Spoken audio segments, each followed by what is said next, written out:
मतदारसंघ तिरंगी लढतीमुळे अटीतटीची चुरस मतदारांचे लक्ष वेधले। पहा सविस्तर। स्थानिक स्वराज्य संस्थेच्या जिल्हा परिषद आणि पंचायत समिती निवडणुका अवघ्या काही दिवसांवर येऊन टेपल्या असून 7वे जिल्हा परिषद मतदारसंघ सध्या संपूर्ण जिल्ह्याचं लक्ष वेधून घेत आहे। या मतदारसंघात यावेळी तिरंगी लढतीचं चित्र स्पष्ट झालं असून निवडणूक अत्यंत अटीतटीची आणि काट्याची ठरणार असल्याचं बोललं जात आहे। या मतदारसंघातून जनसुराज्य शक्ती पक्षाचे अधिकृत उमेदवार मान्य श्री शिवाजीराव मोरेअप्पा हे नारळाची बाग या निवडणूक चिन्हावर रिंगणात उतरले आहेत। जिल्हा परिषद सदस्य असताना गावोगावी केलेल्या सर्वांगीण विकास कामाच्या जोरावरती निवडणूक लढवत आहेत। तसेच भारतीय जनता पार्टीच्या अधिकृत उमेदवार मान्य श्री सौ डॉक्टर स्वाती पाटील या कमळ या चिन्हावर निवडणूक लढवत आहेत।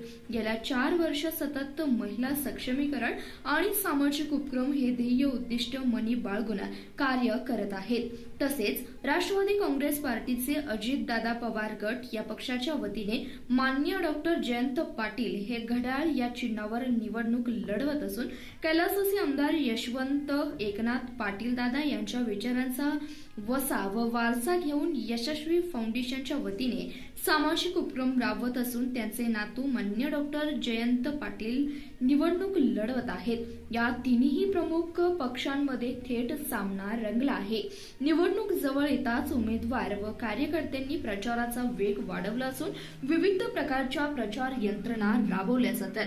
काही ठिकाणी जेवणावळी सहलीचे नियोजन अशा अनोख्या प्रचार पद्धती चर्चेत आल्या आहेत। तसेच गाड्यांवर डिजिटल बोर्ड लावून स्पीकरच्या माध्यमातून प्रचार केला जात असून मतदारांना आकर्षित करण्याचा प्रयत्न प्रत्येक पक्षाकडून होत आहे।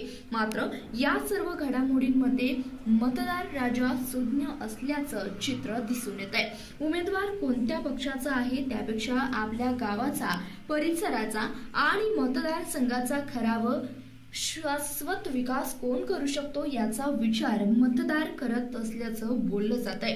त्यामुळे प्रचारातील भूलभुलैयाला बळी न पडता विकास कामाची दिशा, उमेदवारांची कार्यक्षमता व विश्वासार्हता यालाच मतदान प्राधान्य देणार असल्याचा अंदाज व्यक्त केला जातोय।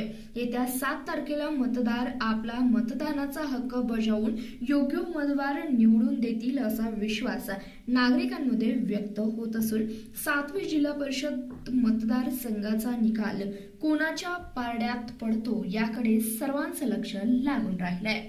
धन्यवाद। पाहत रहा CBS न्यूज मराठी।